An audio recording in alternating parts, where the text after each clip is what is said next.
सर्वेभ्यो नमः। देववाणी संस्कृतं यूट्यूब चलदृश्यं प्रति भवतां भवतीनां च हार्दं स्वागतम्। मित्रों, अष्टाध्यायी भाष्य प्रथमावृत्तिः चतुर्थः अध्यायः द्वितीयः पादः कक्षा संख्या 46 46वीं कक्षा को पढ़ेंगे आज। अधिक जानकारी के लिए आप सभी पाठक महानुभाव इन व्हाट्सएप नंबरों पर संपर्क करें। चलिएगा, पुस्तक को ओपन कर लीजिएगा। गत कक्षा में मैंने आपको कुछ सूत्र पढ़ाए थे शेषे के अधिकार के।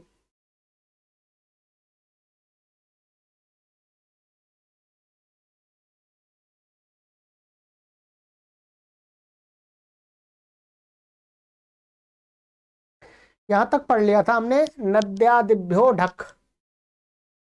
ठीक है, 96वां सूत्र आपको पढ़ा दिया था मैंने। अब है आगे का सूत्र है हमारा, इसकी पीडीएफ हमारे पास में नहीं थी इसलिए हमने नहीं पढ़ाया था, आज पढ़ेंगे। ठीक है, शेष का ये अधिकार चल रहा है, जैसा आपको समझा दिया गया है। जो शेष सूत्र है वो अधिकार सूत्र भी है और विधि सूत्र भी है। ठीक है, तो अभी आप अधिकार सूत्र का ही कार्य यहाँ पर हम ये पढ़ रहे हैं, उसके अधिकार में ये कहे गए हैं। ठीक है, चलिएगा। दक्षिणा पश्चात पुरसस्त्यक पदच्छेद। दक्षिणा पश्चात पुरसस्सः पंचमी व्यक्ति एकवचनान्तं त्यक् प्रथमा व्यक्ति एकवचनान्तं। समासः दक्षिणा च पश्चात च पुरश्च दक्षिणा पश्चात पुरसः पुरः तस्मात् पुरसः। समाहारो द्वंद्व, एक वचन आ गया ये, और बहुवचन पंचमी व्यक्ति एक वचन में पुरसः बन जाएगा।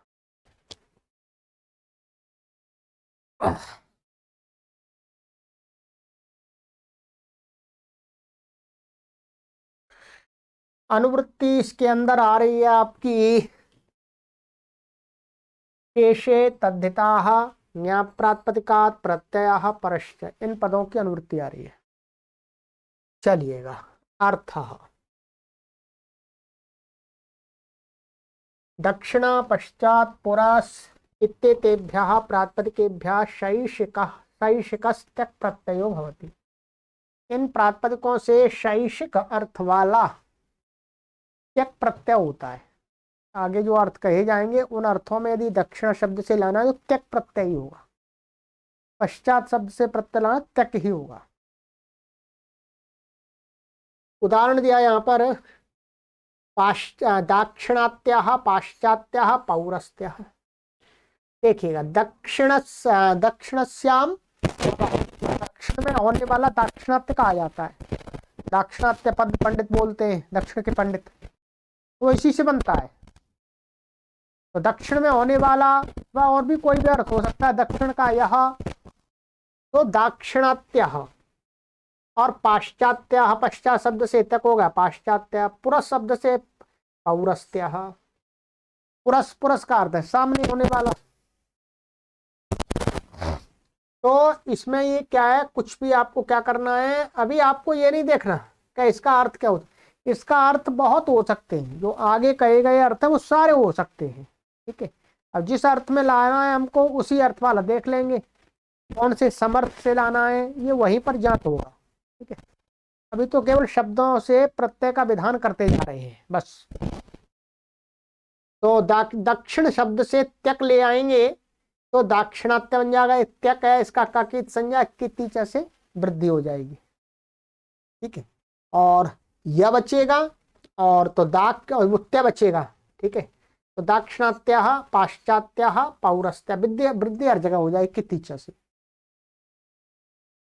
तो मोटे रूप से हम यहाँ पर ये प्रयोग कर सकते हैं, दक्षिण में होने वाले जो भी लोग हैं वो दक्षिण देश में रहने वाले जो लोग हैं वो दाक्षिणात्य कहे जाते हैं। पाश्चात्य, देखिए पाश्चात्य इनको हम बोलते हैं, अंग्रेजों को पाश्चात्य बोलते हैं क्योंकि वो भारत से पश्चिम दिशा में रहते हैं। उनका देश इंग्लैंड आदि पश्चिम दिशा में था, स्थित है। तो इसलिए वो पाश्चात्य कहे जाते हैं। तो पाश्चात्य शब्द इसी से बनता है, पाश्चात्य संस्कृति बोलते हैं, ठीक है। और पौरस्त्य, ठीक है, पुरस का अर्थ होता है वास्तव में पुरा माने पूर्व, पूर्व होता है वास्तव में पौरस्त्य। तो इनसे एक प्रत्यय हो जाएगा और उदाहरणों में कुछ विशेष नहीं। कापिष्याः स्फक, कापिष्या पंचमी व्यक्ति वचनांतम, स्फक प्रथमा व्यक्ति वचनांतम, अनुवृत्ति शेषे तद्यता ज्ञाप्रातिपदिकात् प्रत्यय परश्चैन की अनुवृत्ति आ रही है। अर्थ कापिशी शब्दात् स्फक प्रत्ययो भवति शैषिकः, कापशी शब्द है उससे स्फक प्रत्यय हो जाता है शैषिक मन शेष अर्थों वाला। तो अब यहाँ पर एक अर्थ ले लिया है, बाकी और भी अर्थों में बनाएगा, बन जाएगा। कापिश्याम भवः कापिशायनम मधु, माने कापशी कोई नगरी है या देश है, उसमें होने वाला जो शहद उसको बोलते हैं कापिशायनम। और कापिशायनी द्राक्षा, द्राक्षा माने द्राक्षा भी उसी का अर्थ है, द्राक्षा माने अंगूरों का, अंगूर को बोलते हैं वास्तव में, या लता उसकी। तो द्राक्षा कापशी नगर में, कापशी देश में होने वाली। तो यहाँ स्फक हो गया है, स्फक की ककित संज्ञा हो जाएगी, शकित संज्ञा, फको आयन होकर के तो कापिशी है, कापिशी शब्द है। तो कापिशी ये, तो इसका यसेती जैसे लोप हो जाएगा। और कापिशा, और कापिशायन वृद्धि की आवश्यकता नहीं है, वृद्धि वैसे प्राप्त होगी पर वृद्धि पहले से है ही। तो कापिशायनम, ये मधु नपुंसक है ना, कापिशायनम मधु हो गया, ठीक है। ऐसे कापिशायनी द्राक्षा, ये क्या है, स्पक प्रत्यय, स्त्रीलिंग है। तो यहाँ पर स्त्रीलिंग का प्रत्यय आएगा, क्या आएगा, शीत गौरादिभ्यश्च, जो शीत है ये, इसलिए शीत गौरादिभ्यश्च से गीश होगा, गीश होकर के क्या बन जाएगा, कापिशायनी द्राक्षा। एक अर्थ दिखा दिया गुरुजी ने यहाँ पर। अब इसके जितने भी अर्थ हैं, जितने भी अर्थों में इसका प्रयोग है संस्कृत साहित्य में, उतने सभी अर्थ में ये शब्द सिद्ध हो जाएगा। चलिएगा, अब क्या क्या इसके अर्थ हो सकते हैं, ये तो संस्कृत साहित्य पढ़ने से ही ज्ञान होगा। कापिशी देश में होने वाला मधु व द्राक्षा, रंकोर मनुष्येण च, रंको पंचमी व्यक्ति उत्तरांतम, अमनुष्य सप्तमी व्यक्ति उत्तरांतम, अण प्रथमा व्यक्ति उत्तरांतम च अव्ययपदम। समासः अमनुष्य इत्यत्र नहीं तत्पुरुषा, न मनुष्य अमनुष्य तस्मिन् अमनुष्य नहीं होगा, ठीक है। अनुवृत्ति आ रही है इसमें, स्पक शेषे तद्यता ज्ञाप्रातिपदिकात् प्रत्यय परश्चैन की अनुवृत्ति आ रही है। अर्थ रंकु प्रातिपदिकात् अण प्रत्ययो भवति चकारात् स्फक च शैषको मनुष्ये विधे। रंकु प्रातिपदिक से अण प्रत्यय होता है और चकार से स्फक भी हो जाता है, शैषिक शेषार्थ वाला, अमनुष्य विधे। यदि मनुष्य नहीं कहा जाना हो, मनुष्य को ना कहना हो, तो मनुष्य भिन्न को कहना हो तो हो जाएगा। ये मनुष्य को कहेंगे फिर तो यथा प्राप्त नहीं होगा।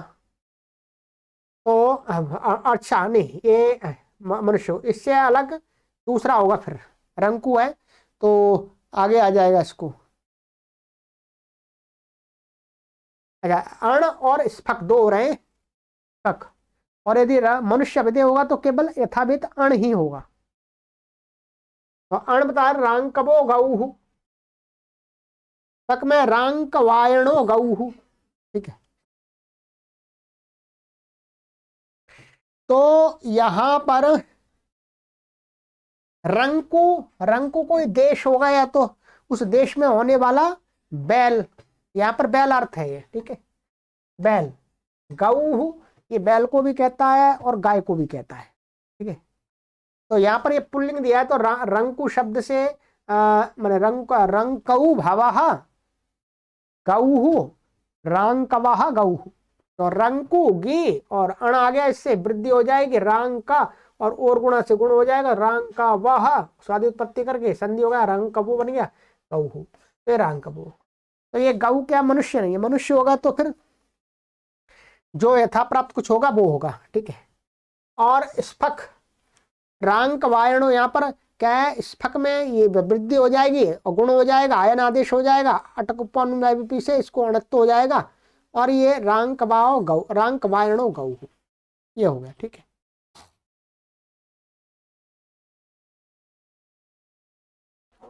हाँ।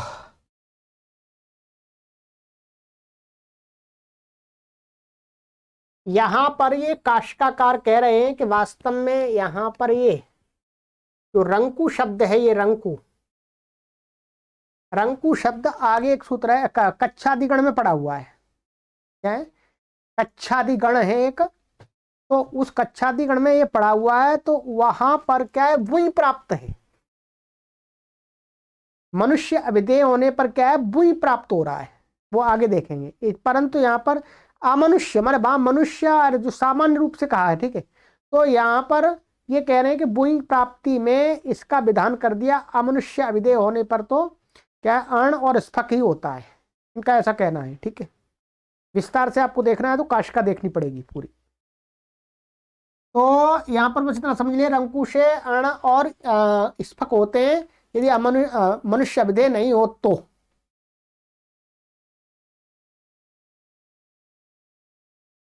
द्युप्रागपागुदक प्रतीचो यत्, द्युप्रागपागुदग प्रतीचः पंचमी व्यक्ति वचनान्तम यत् प्रथमा व्यक्ति वचनान्तम समासः। द्युप्राग इत्यत्र समाहारो द्वंद्वः, समाहार द्वंद्व है। तो इसका विग्रह कैसे करेंगे मैं बता देता हूं। द्यौश्च, ऐसा इसका हुआ, द्यौश्च प्राक्च अपाक्च उदक्च प्रत्यक्ष, द्युप्रागपागुदग प्रत्यक, प्रत्यक ऐसा आएगा। ठीक है, और तस्मात् द्युप्रागपागुदग प्रतीचः। तो प्रथमा में इनके रूप अलग अलग बनते हैं, इनका प्रत्यय, इसका प्रतीच का प्रत्यक बनता है प्रथमा व्यक्ति एक वचन में है, प्रत्यक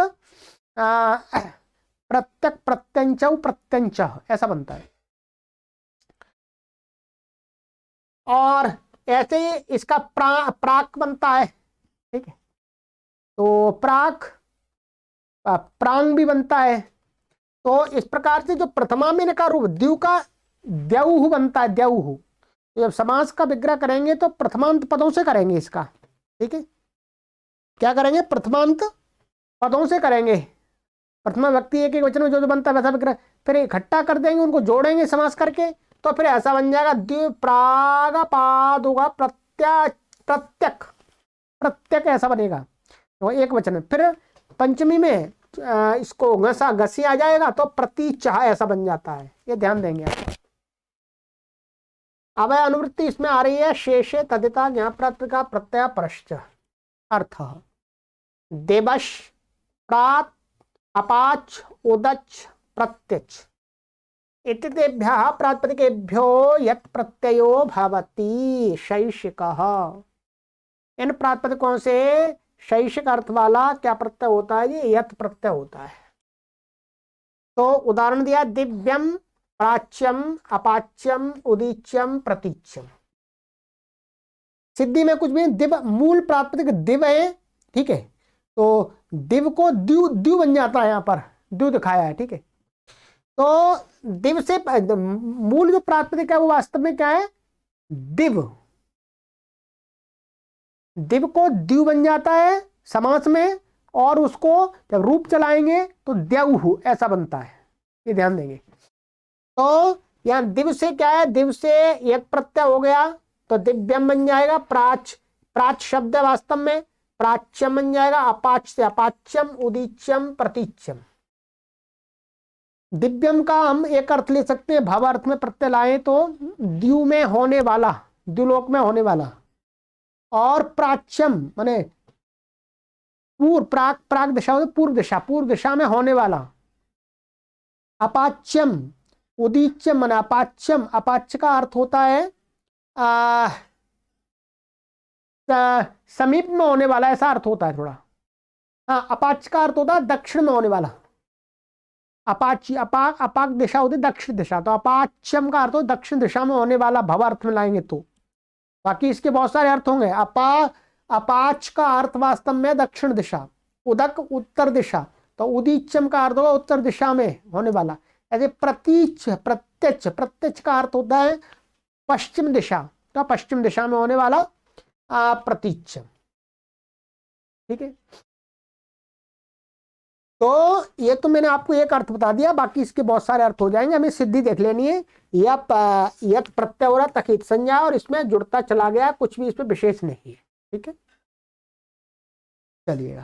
कंथायाष्ठक, कंथाया पंचमी व्यक्ति योजनांतम, ठक प्रथमा व्यक्ति योजनांतम, अनुवृत्ति शेषे तद्धिता ज्ञाप प्रातिपदिकात् प्रत्यय परश्च। अर्थ कंथा शब्द शैषिक ठक प्रत्ययो भवति। कंथा शब्द से शैषिक अर्थ वाला ठक प्रत्यय होता है, कांथिका। यहां पर गुरुजी ने थोड़ा लिख दिया है, इसको देख लीजिएगा। वस्त्र खंडों से निर्मित जो कंथा माने गुदड़ी, पहले के समय में क्या होता था, जो वस्त्र पुराने हो जाते थे उसको फाड़ फाड़ के पट्टी, फिर उससे गुदड़ी बुनते थे। तो गुदड़ी को बोलते हैं कंथा संस्कृत में। अब यहाँ पर कांथिका दिया है, इसका अर्थ है कि ये हो सकता है उसमें होने वाला, जैसे जू कांथिका कहलाए, गुदड़ी में जू हो जाते हैं, तो कम हो गए, दवाइयां आ गई हैं और खत्म ही हो रहे हैं, फिर भी कहीं कहीं मिलते हैं गांव देहात में। तो जू कंथा में गुदड़ी में होने वाले जू को कहने के लिए ये प्रत्यय आ सकता है शेष अर्थ में, भाव अर्थ में। तो क्या बन जाएगा, कांथिका। तो ठक है, वृद्धि हो जाएगी, और ठक ठक ठक एक हो जाएगा, और आ का लोप हो जाएगा, ऐसे तीच, तो कांथिका बन जाएगा।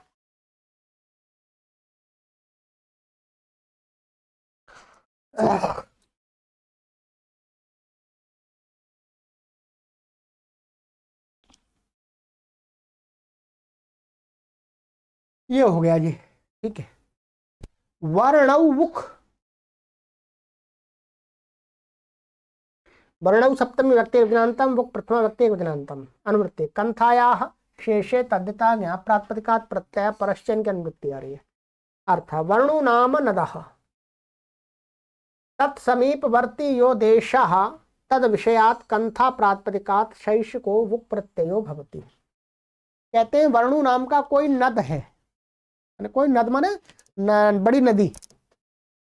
तो कहते हैं कि उस जो नद है उस देश में, उसके समीपवर्ती जो देश, जो माने कोई गांव आदि होगा, कुछ भी स्थान है, उस देश में होने वाली जो कंथा, वो लिया यहाँ पर। उस देश में होने वाली जो कंथा माने गुदड़ी, उस कंथा प्रातिपदिक से शैषिक बुक प्रत्यय होता है।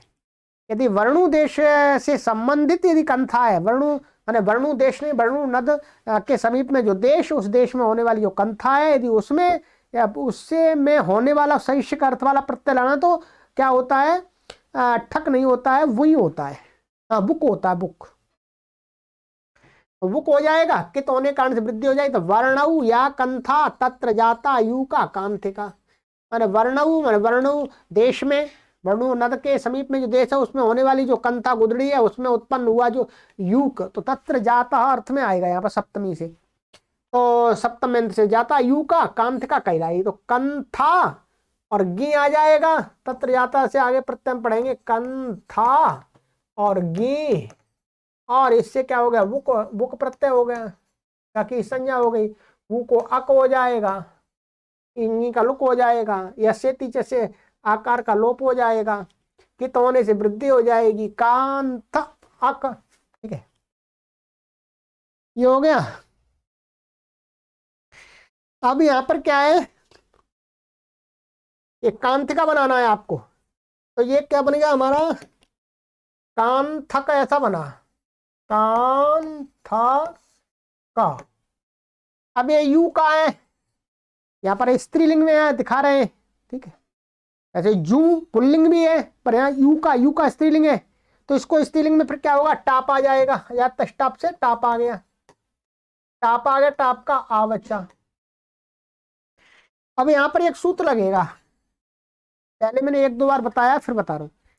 प्रत्यस्थात कात पूर्वस्यात इदाप्त सुपह।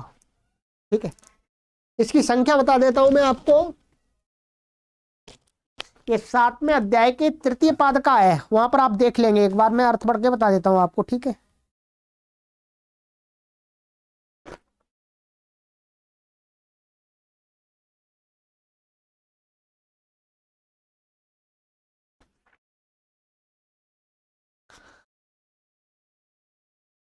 यह 7×3=44, 44 लिख लीजिए, 7×3=44।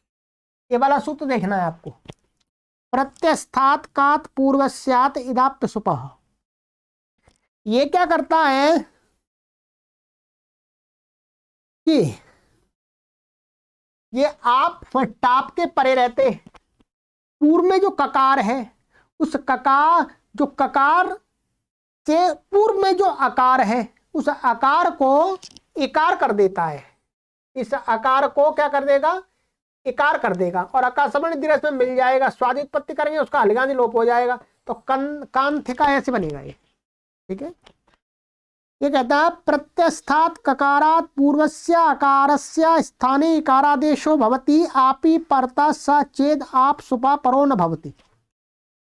ये जो आ है, ये प्रत्यय में स्थित ककार है, प्रत्यय का ककार है, भू को अको हो गया है तो प्रत्यय का ककार हो गया। तो प्रत्यय के ककार से पूर्व में जो आकार है, तो ये भी प्रत्यय का ही वास्तव में था, परंतु ये प्रत्यय में स्थित ककार से पूर्व में किसी का आकार हो तो कहते हैं उस आकार को इकार हो जाता है, टाप के परे रहते। बस इतना समझ लीजिएगा, या और देख लीजिएगा। ठीक है, तो ये कांथिका ऐसे बनता है। चलिएगा, ये हो गया आपका अव्ययात त्यप। अव्ययात पंचमी व्यक्ति एकवचनांतम, त्यप प्रथमा व्यक्ति एकवचनांतम। अनुवृत्ति शेषे तद्धिता ज्ञा प्रातिपदिकात् प्रत्यय परश्च, इनकी अनुवृत्ति है। अर्थ अव्ययात प्रातिपदिकात् शैषिकस्त्यप प्रत्ययो भवति। कहते हैं अव्यय माने अव्यय जिसकी संज्ञा है ऐसा प्रातिपदिक, उससे शैषिक अर्थ वाला त्यप प्रत्यय होता है। तो जैसे अमात्याः, अमा क्या है, एक अव्यय है। अमा का अर्थ होता है समीप, अमा का अर्थ क्या होता है, समीप। तो समीप में होने वाला आदि जो अर्थ हो जाए, अमात्य, यहाँ अमात्य त्यप हो गया, त्यप का तकित संज्ञा, तकी नहीं होगी, तकी नहीं होगी, पकी होगी। ठीक है, तो ये माने समीप में होने वाला, तो अव्यय ये तो कुछ नहीं आएगा, अमा और इसको त्यप हो गया पकित संज्ञा और मिलके अपा अमात्य। तो जो मंत्री आदि होता है उसको अमात्य बोलते हैं, क्योंकि वो समीप में रहता राजा के मंत्री। परंतु इसके और भी अर्थ हो सकते हैं, मंत्री के लिए तो इसका अधिक प्रयोग है, पर दूसरे अर्थ भी हो सकते हैं। ऐसे ही ये इह शब्द है, इह अव्यय है, तो इह भवा इहत्याह, क्वा क्वत्याह कहाँ होने वाला, यत्रत्याह जहां होने वाला आदि, तत्रत्याह वहां होने वाला आदि, इतस्त्याह माने यहां से होने वाला, ऐसा अर्थ आ जाएगा। तो ये अव्ययों से ही त्यप प्रत्यय होगा। कितने भी अव्यय थोड़े दिखा दिए, जितने भी अव्यय सभी से प्रत्यय हो जाएगा, शैषिक अर्थ वाला। सिद्धि में कुछ भी नहीं है, बाकी संज्ञा हो जाएगी, बाकी जुड़ता जाएगा। अब ये पुल्लिंग, स्त्रीलिंग, नपुंसकलिंग तीनों लिंगों में चल जाएगा, जो इसको जिसको कहना होगा उसके अनुसार इसका लिंग हो जाएगा। ठीक है, चलिएगा, ये हो गया आपका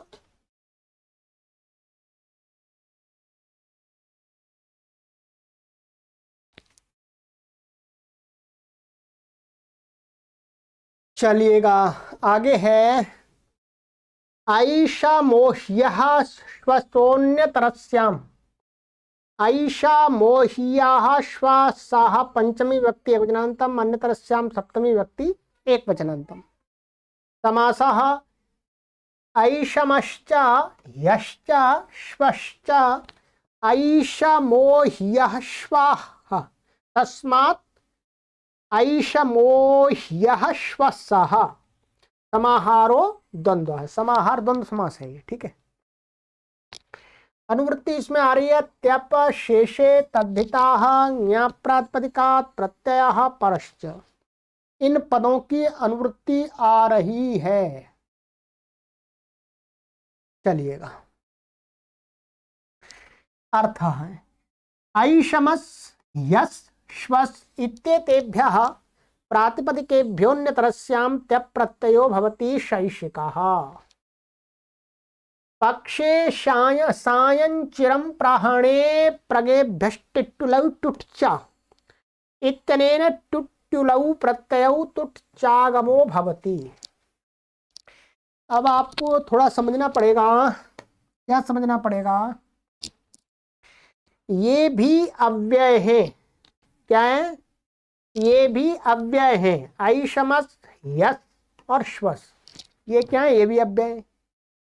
तो इन अव्ययों से पूर्व वाले सूत्र से ही क्या प्राप्त था? नित्य ही त्यप प्रत्यय की प्राप्ति थी। तो इनको विकल्प कह दिया। क्या कह दिया? विकल्प कह दिया। विकल्प माने इनको और कहीं पर दूसरा प्रत्यय प्राप्त है तो वो भी हो जाएगा। ठीक है, आइएगा क्या है इनको। तो कहते हैं कि विकल्प से त्यप प्रत्यय हो गया शैषिक। तो और पक्ष में या सायं चिरम प्राहणे प्रगेभ्यष्टुट्टुलौ टुट्च, इस सूत्र में आप यहां देखेंगे इसका अर्थ अभी बताता हूं मैं आपको। ये देखिएगा,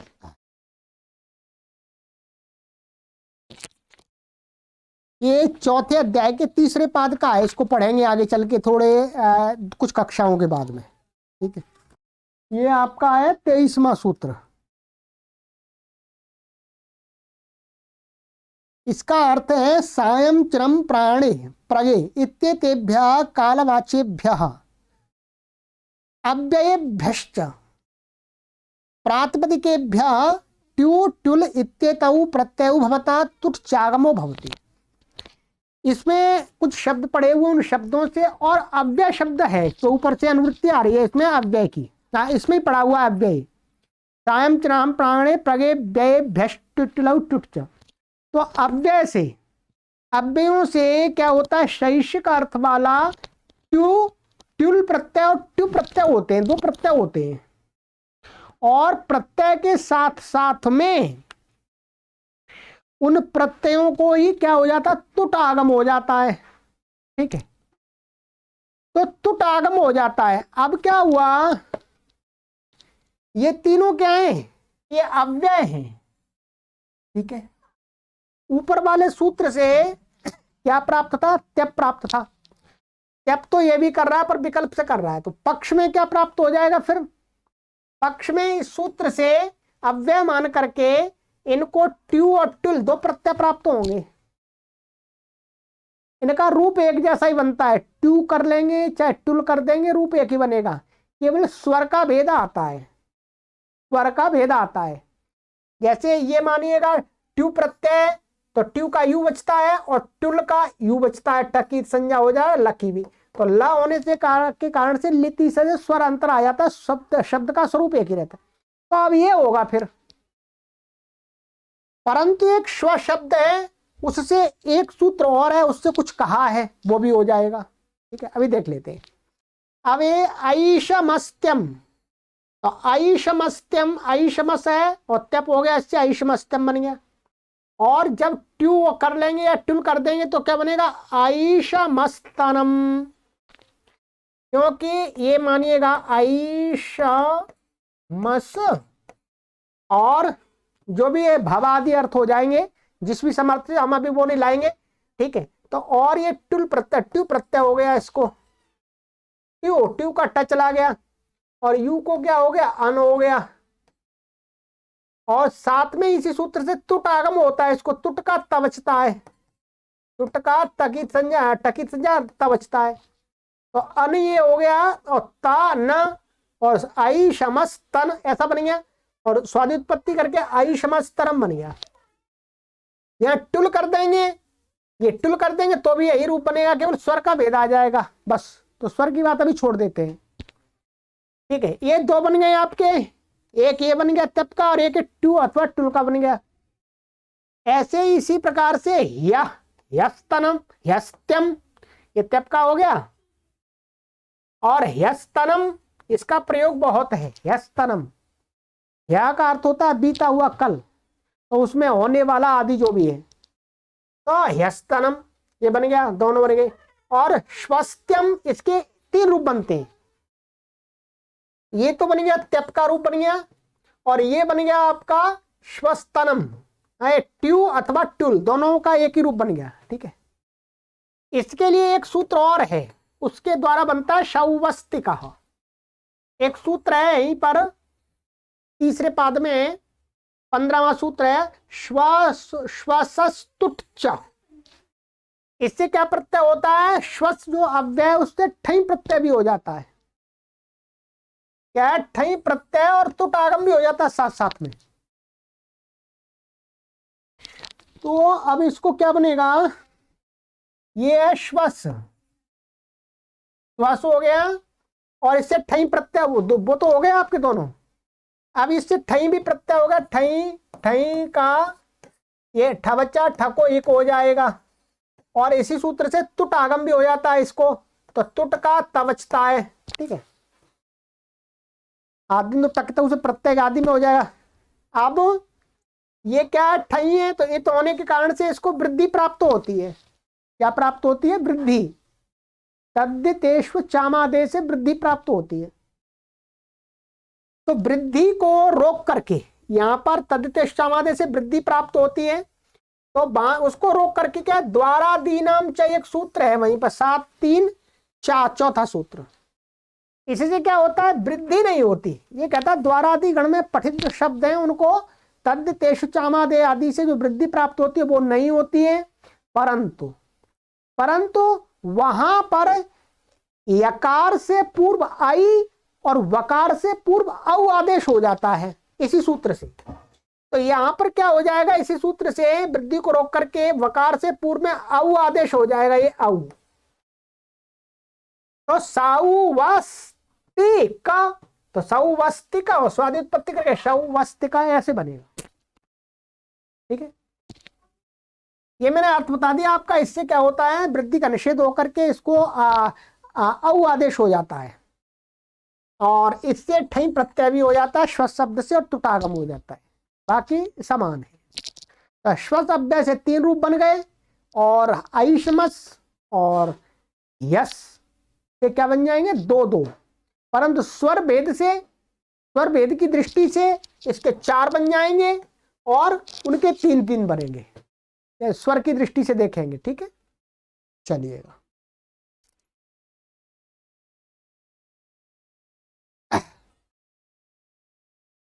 तीर रूप्योत्तर पदाद्यं, तीर रूप्योत्तर पदात् पंचमी व्यक्ति एकवचनान्तम अयं प्रथमा व्यक्ति द्विवचनान्तम समास। तीरम च रूप्यम च तीर रूप्यम तत् उत्तर पदम यस्य तत् तीर रूप्योत्तर पदम तस्मात् तीर रूप्योत्तर पदात्। तो पहले ये तो समाहार द्वंद्व हो गया और फिर बहुब्री हो गया ये। ठीक है, अनुवृत्ति इसमें आ रही है शेषे तद्यता यहाँ प्रातिपदिका प्रत्यय परश्च, इन पदों की अनुवृत्ति आ रही है। अर्थ तीरोत्तर पदात् रूप्योत्तर पदाच्च प्रातिपदिकात् यथासंख्यम शैषिकौ अयि ञ इत्येतौ प्रत्ययौ भवतः। तीर शब्द उत्तर पद में है जिसके, और रूप जिसके उत्तर पद में ऐसे प्रातिपदिक से यथासंख्य माने तीर उत्तर पद वाले से अयि और रूप उत्तर पद वाले से ञ प्रत्यय हो जाता है शैष का अर्थ वाला। तो जैसे उदाहरण दिया काकतीरे भवम काकतीरम, काकतीर कोई स्थान होगा जहां पर कौआ बैठते होंगे आदि आदि कुछ होगा, तो उस पर होने वाला उसको बोलेंगे काकतीरम। तो यहाँ पर क्या हो गया, आई प्रत्यय हो गया ये और वृद्धि आदि कुछ भी नहीं होगी, काकतीरम बन गया, तीर उत्तर पद में है। ठीक है, ऐसे पाल्लव तीरम, पाल्वल तीरम, पाल्वल तीर होते हैं जो छोटे छोटे तालाब होते हैं उनको पल्वल बोलते हैं। ठीक है, पलवल, तो पलवल, तो यहाँ तीर उत्तर पद में तो अही प्रत्यय होगा, वृद्धि हो जाएगी तो पाल्वल तीरम बन गया ये। ऐसे रूप्योत्तर पदार्थ, तो वार्क रूप्यम शैव रूप्यम, तो ये क्या है, वृक शब्द है, वृक रूप्य शब्द है, वृक रूप्य। तो वृद्धि इसको ये प्रत्यय हो जाएगा, ये कहा बचेगा, और रूप्य शब्द है और रूप उत्तर में, तो वृक रूप्यम का अर्थ है, इसमें दिया है कि कोई वृक चिन्ह है, चिन्ह ऐसा अर्थ दिया है इसमें। तो मैं आपको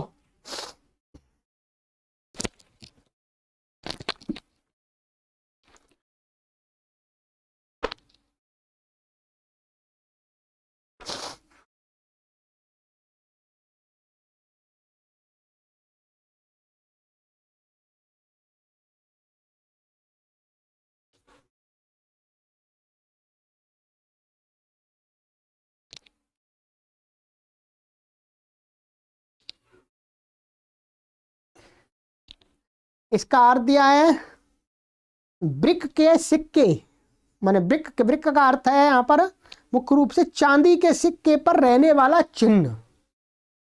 वार्क रूप्यम का अर्थ है चांदी का जो रुपया है उसके ऊपर होने वाला चिन्ह। ऐसे ही शिव रूपे शैव रूप्यम का अर्थ है शिव के सिक्के पर होने वाला कोई चिन्ह, मुद्रा का है मुख्य रूप से। तो यहाँ वृक शब्द है, वृक को वृद्धि होकर के वार्क बन जाएगा, वार्क रूप और ये का मिल जाएगा तो बात शिव को शैव रूप में बन जाएगा। बाकी इसका एक अर्थ नहीं, बहुत सारे अर्थ निकल सकेंगे। चलिएगा, दिक् पूर्व पदार्थ संज्ञायाम, दिक् पूर्व पदार्थ पंचमी व्यक्ति एक वचनांतम, असंज्ञाम सप्तमी व्यक्ति एक वचनांतम। यहाँ प्रथमा व्यक्ति एक वचनांतम। समास दिक् पूर्व पदम यस्य तत् दिक् पूर्व पदम तस्मात् दिक् पूर्व पदार्थ बहुब्रीहि। माने दिक् पूर्व पदम, दिक् पूर्व पदम का अर्थ है दिशावाची शब्द कोई पूर्व पद में जिसके वो क्या हो जाएगा दिक् पूर्व पदम, तस्मात् दिक् पूर्व पदार्थ बहुब्रीहि समास हो गया है। न संज्ञा, संज्ञा तस्याम असंज्ञायाम नहीं तत्पुरुषः, संज्ञा नहीं होनी चाहिए अर्थात विशेष का बोध नहीं होना चाहिए। अनुवृत्ति शेषे तद्यता ज्ञाप्रातिपदिकात् प्रत्यय परश्च। अर्थः असंज्ञायां वर्तमानात् दिक् पूर्व पदात् प्रातिपदिकात् यह प्रत्ययो भवति शैषिकः। असंज्ञा गम्यमान, असंज्ञा में वर्तमान जो दिक् पूर्व वाला पद दिशावाची पूर्व पद है जिसके ऐसा प्रातिपदिक, उससे क्या हो जाता है शैषिक यह प्रत्यय हो जाता है। तो उदाहरण दिया पौर्वशाला, अपरशाला, दाक्षिणशाला। इनकी सिद्धियां हमने आपको करा दी थी दूसरे अध्याय के दूसरे पाद में। तद्धितार्थोत्तर पद समाहारे च सूत्र पर यहाँ पर गुरुजी ने संख्या लिख दी है, सिद्धि आप प्रथम भाग में देखेंगे। बाकी सूत्र से केवल प्रत्यय होता है। सिद्धि प्रथम भाग में दूसरे अध्याय के प्रथम पाद के 50वें सूत्र में, दूसरे पाद में नहीं, दूसरे अध्याय के प्रथम पाद में था तद्धितार्थोत्तर पद समाहारे च। तो यहाँ पर ये क्या था, पूर्वस्याम शालायाम भवः, पौर्वशाला। तो पूर्वशाला, पूर्व गी, शाला गी, और फिर समास किया था हमने तद्धितार्थोत्तर पद समारे समास कर दिया था। फिर इस सूत्र से प्रत्यय आ गया था इय, तो वृद्धि आदि होकर के और शाला की स्थिति से आ का लोप हो गया और इय का आ मिल गया, इसमें पौर्वशाला बन गया। ऐसे अपरस्याम शालायाम भवः अपरशाला, दक्षिणस्याम शालायाम भवः दाक्षिणशाला। बिल्कुल सिद्धि वहीं पर देख लीजिएगा, वो सिद्धियों में कुछ भी नहीं है। उस सूत्र से समास होता है पूर्व पद और उत्तर पद का दोनों का। तद्धितार्थोत्तर पद समाहारे च, तद्धित के विषय में, तद्धित का अर्थ आ रहा है यहाँ पर तद्धित प्रत्यय। चलिएगा, ये हो गया। अर्थ बहुत सारे आए हैं इसके भी। मद्रेभ्यो कन, मद्रेभ्यो ही, मद्रेभ्य पंचमी व्यक्ति बहुवचनांतम, अयि प्रथमा व्यक्ति एकवचनांतम। अनुवृत्ति दिक् पूर्व पदार्थ शेषे तद्धिता ज्ञाप्रातिपदिकात् प्रत्यय परश्च। अर्थ दिक् पूर्व पदार्थ मद्र शब्दात् शैषिको ही प्रत्ययो भवति। दिक् पूर्व दिशावाची पूर्व पद है जिसके ऐसा मद्र शब्द, मद्र शब्द है उत्तर पद में, तो उससे क्या हो जाता है अई प्रत्यय होता है। पूर्व मद्रः अपर मद्रः, तो ये पूर्व मद्र शब्द है। क्या है पूर्व मद्र, पूर्व मद्र शब्द से क्या हो गया, इस सूत्र से अई प्रत्यय हो गया। इसमें क्या है पूर्व वाले सूत्र से इसमें क्या प्राप्त हो रहा था, दिशावाची पूर्व पद है इसमें, ये भी अपर भी दिशावाची है, पूर्व है। पूर्व सूत्र से इसमें इय प्राप्त हो रहा था, इय का अपवाद अई कर दिया, बस इतना ही है। ठीक है, क्योंकि आगे अई की अनुवृत्ति ले जानी है। ठीक है, तो यहां पर ये कर दिया आपका, इसमें अई कर दिया। अब यहाँ पर एक सिद्धि बिल्कुल वैसे ही बनेगी।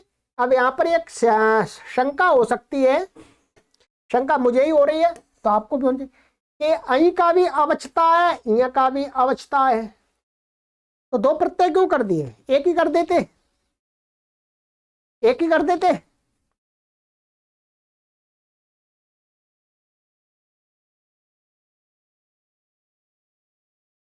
यहां पर मद्रेभ्यो, मद्रेभ्यो अई, अई प्रत्यय करके यहां पर ऊपर से असंज्ञा की अनुवृत्ति नहीं आ रही। ठीक है,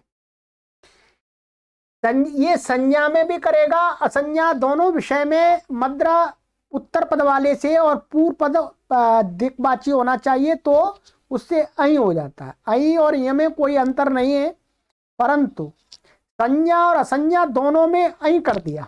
ऊपर वाले से क्या था, असंज्ञा में ही प्राप्त था, ये ध्यान देंगे। ठीक है, बस इतना ही प्रयोजन है, यहाँ पर अई संज्ञा और असंज्ञा दोनों में हो जाएगा। ठीक है, इसलिए सूत्र भी बनाया है अलग से। तो समास जैसे इसमें पूर्व मद्र, तो पूर्वस्मिन मद्रे, पूर्वस्मिन मद्रे भवः आदि, तो इसमें तद्धितार्थोत्तर पद समाहारे च से ही समास होगा। ठीक है, ध्यान, समास तो समा पहले समान ही है, बस इतना ही है, संज्ञा और असंज्ञा दोनों में करेगा। ऊपर वाला असंज्ञा में कर रहा था, ये संज्ञा में भी कर देगा। तो पूर्व मद्रः आपर मद्रः,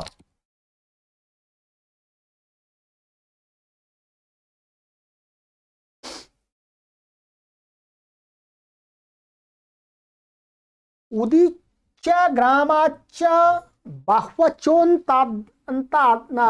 बह्वचोन्तोदात्तात्, उदीच्य ग्रामात् पंचमी व्यक्ति एकवचनान्तम च अव्यपदम, बहुवचः पंचमी व्यक्ति एकवचनान्तम अंतोदात्तात् पंचमी व्यक्ति एकवचनान्तम।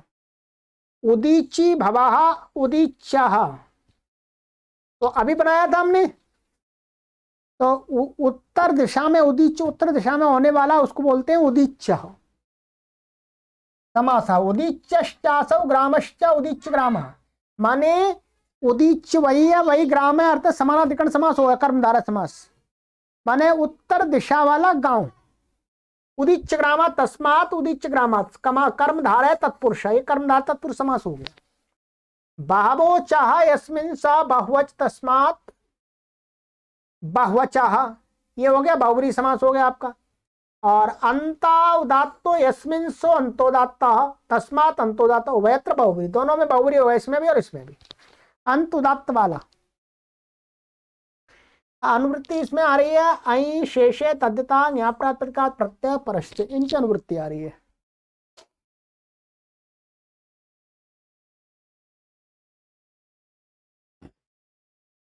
अर्थः अंतोदात्तात् बहुवचा उदीच्य ग्रामात् प्रातिपदिकात् शैषिको अई प्रत्यय भवति।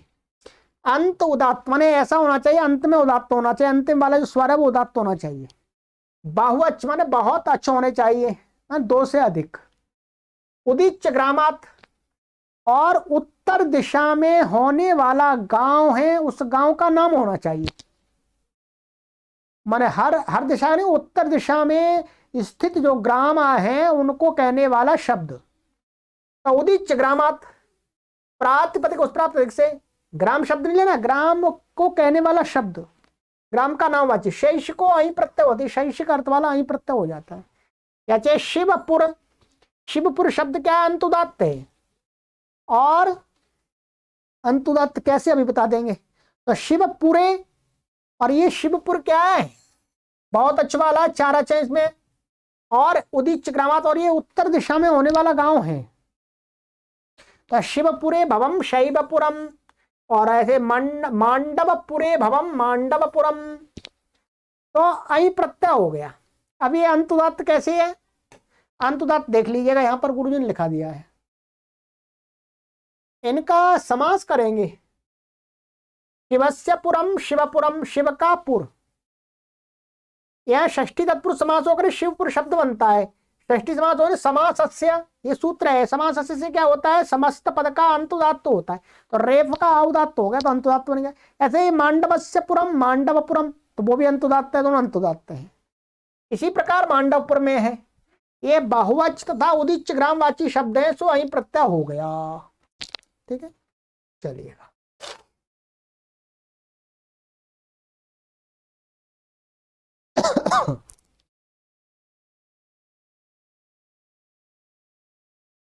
प्रस्थोत्तर पद पलद्यादि कोपधादण,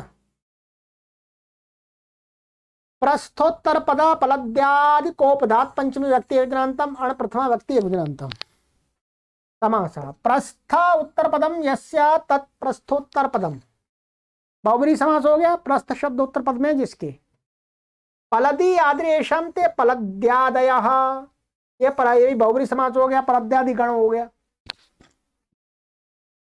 ककार उपधा यस्य स कोपदा ककार उपधा में जिसके वो कोपद प्रातिपदिक हो गया तो ये भी बहुब्रीहि समास हो गया। ठीक है। प्रस्थोत्तर पदम च पलद्यादयश्च कोपधश्च प्रस्थोत्तर पलद्यादि कोपधः तस्मात् कोपधात्। ठीक है। एक समार द्वंद्व हो गया। बहुब्रीहि गर्भ माने बहुब्रीहि हो गया। पहले यहाँ पर आपका ये सब जगह बहुब्रीहि था। ये बहुब्रीहि हो गया फिर द्वंद्व समास हो गया। यहां पर ऐसा कर सकते हैं। यहाँ कोपदा दिया है समाहार कर रहे हैं तो यहाँ पर नपुंसक लिंग कर सकते हैं कोपधम।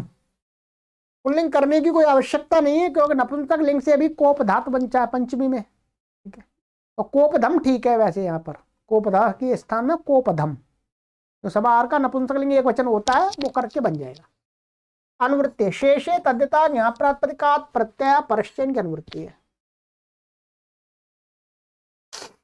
आइएगा।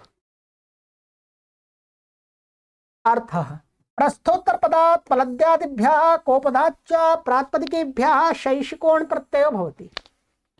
प्रस्थ शब्द उत्तर पद में जिसके और पलद्यादि प्रातिपदिकों से और ककार उपधा में जिनके ऐसे प्रातिपदिकों से शैशिक अण प्रत्यय होता है जी। ठीक है।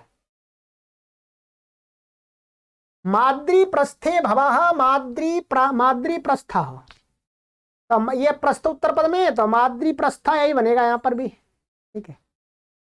ऐसे माह की प्रस्था ये भी स्थानों के नाम है कहीं के। ठीक है। और पलद्यादिगण में तो पालदः पारिषदः तो परिषद शब्द है। परिषद तो परिषद से आपका अण हो गया वृद्धि आदि हो गई तो पारिषदा बन गया। ऐसे पलद शब्द है पलद पलदी शब्द है। पलदी क्या है? पलदी तो पलदी शब्द था क्योंकि यहां पर समास में क्या था पलदी।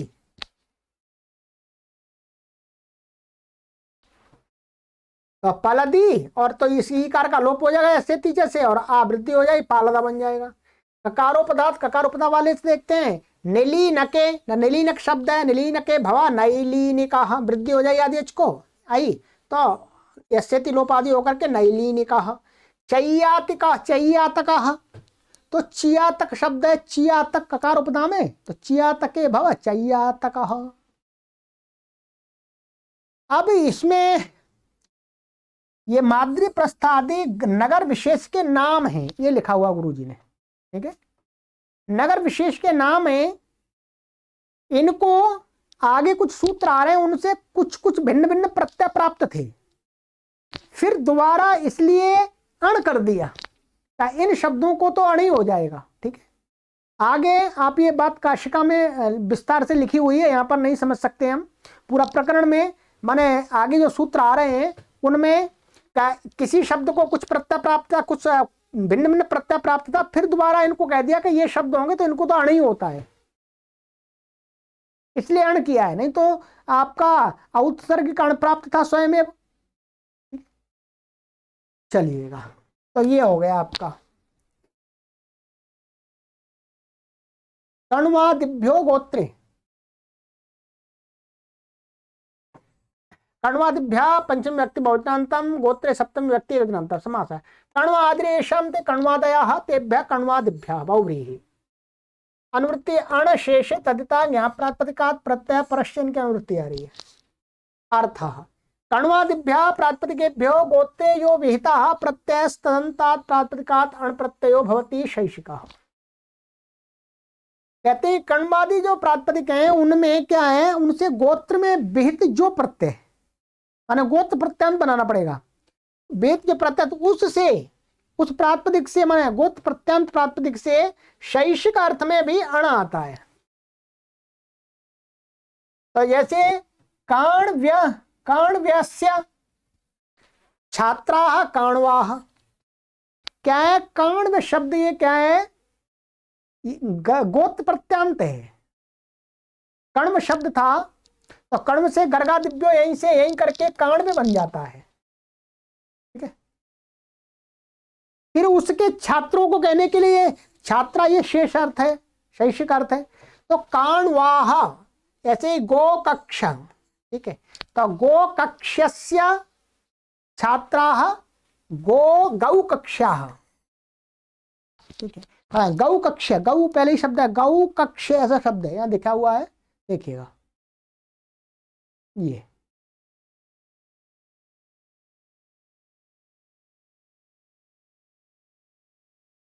कण्वादि गण गर्गादि गण में पठित है।